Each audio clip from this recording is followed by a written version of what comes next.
আসসালামু আলাইকুম। কেমন আছেন সবাই? আশা করছি ভালো আছেন। আজ একটি গুরুত্বপূর্ণ বিষয় আপনাদের সাথে শেয়ার করতে এলাম। সেটি হচ্ছে শিশুর রুটিন নিয়ে কথা বলতে এলাম। অটিজমে আক্রান্ত শিশুদের রুটিনটা যদি আমরা ঠিকভাবে করতে পারি, তাহলে ওদের জীবন টা অনেকটা ইজি হয়ে যায়। প্রতিদিনের লাইফটা অনেকটা ইজি হয়ে যায় তাদের জন্য।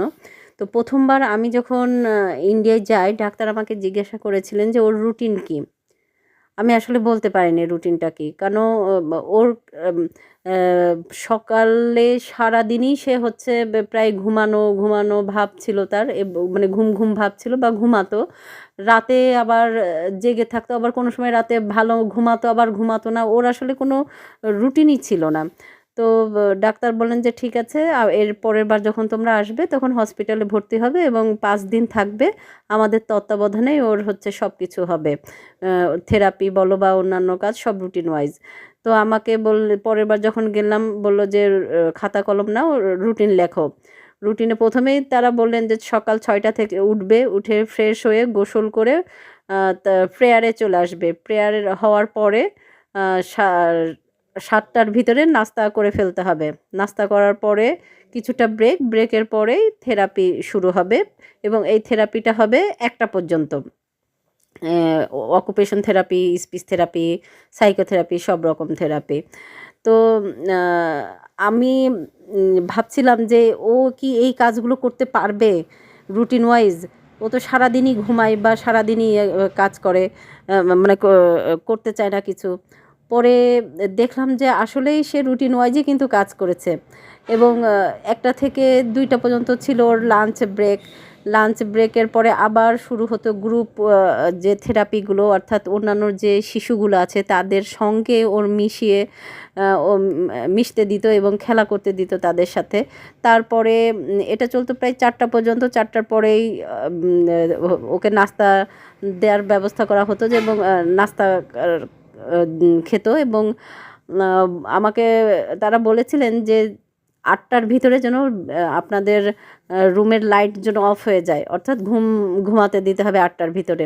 তো এটা আমার কাছে খুবই মানে চ্যালেঞ্জিং ছিল যে আসলে কি আমরা পারবো? কিন্তু শেষ পর্যন্ত দেখলাম যে ওই ৫টা দিন ঠিকই সে রুটিন মতো কাজ করতে পেরেছে। তারপরে আমি এসে যে কাজটা করলাম বা ডাক্তাররা আমাকে যে পরামর্শটা দিয়েছিলেন যে, "আপনার শিশু যা আমরা শিখিয়ে দিলাম সেগুলোই আপনি আ ওকে দিয়ে করাবেন এবং সেটা রেকর্ড করবেন। মোবাইলে রেকর্ড করে ওকে সারাদিন শোনাবেন।" অর্থাৎ তুমি সকালে ঘুম থেকে উঠে কী করো? ব্রাশ করি। ব্রাশ করার পরে তুমি কী করো? ব্রাশ করার পরে তুমি নাস্তা খাও। নাস্তা খাওয়ার পরে তুমি স্কুলে যাও। স্কুলে গিয়ে তুমি বন্ধুদের সাথে মেলামেশা করো। বন্ধুদের ম্যাডাম বা স্যারদের সঙ্গে তুমি আ মিশো। তাদের আদেশ নির্দেশগুলো মেনে চলো। ওখান থেকে আসার পরে তুমি গোসল করো। গোসল করার পরে তুমি খাও। খাওয়ার পরে তুমি কিছুটা রেস্ট নাও। রেস্ট নেওয়ার পরে তুমি ম্যাডাম আসে তোমার, তারপর ম্যাডামের কাছে তুমি পড়তে বসো। এইভাবে করে প্রতিটা আ ওর স্টেপ বাই স্টেপ কাজগুলো আমি এ রেকর্ড করেছিলাম এবং বাসায় ফুল ভলিউমে স্পিকারে সেগুলো ওকে অনেকবারই শোনাতাম। এতে কি হয় যে ওর মুখস্থ হয়ে যেত। আর তারপরে তুমি কি করো? ম্যাডাম আসার চলে যাওয়ার পরে একটু নাস্তা করো। নাস্তা করার পরে আমরা ঘুরতে যাই, পার্কে যাই, না হলে গাড়িতে করে ঘুরে বেড়াই, না হলে আমরা একটু রেস্টুরেন্টে যাই। এভাবে করে ওকে আম রেকর্ড করে এই কথাগুলো আসলে শোনাতাম। তারপর যখন তুমি বাইরে থেকে আসো, তারপর কি করো? ঘুরে বেড়ানো শেষ হয়ে গেলে তুমি আসো, এসে একটু রেস্ট নাও। রেস্ট নিয়ে তুমি কি করো? আবার একটু আমরা পড়তে বসি। তুমি খাতা কলম নিয়ে বসো এবং পড়ালেখা করি আমরা। তারপরে কি করি আমরা? আবার লেখাপড়া করার পরে খাওয়া-দাওয়া করে আমরা ঘুমিয়ে যাই।